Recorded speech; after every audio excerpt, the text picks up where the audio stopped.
Paddle sports are rapidly becoming some of the most popular recreational activities in Michigan.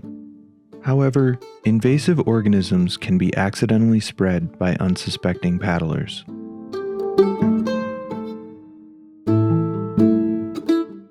These aquatic invasive species disrupt ecosystems, interfere with recreation opportunities, and can even damage paddlecraft and equipment.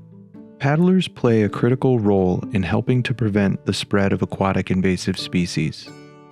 After every paddle, just practice these 4 simple steps: clean, drain, dry, and dispose. First, remove your paddlecraft and gear from the water. When possible, avoid exiting through areas with thick aquatic vegetation. Bring your equipment away from the water's edge and remove all plants, mud, and debris from your hull, rudder, paddle, and any other gear. Depending on the type of craft that you are cleaning, you may have to flip the craft to remove water or vegetation from the topside or inside of the craft.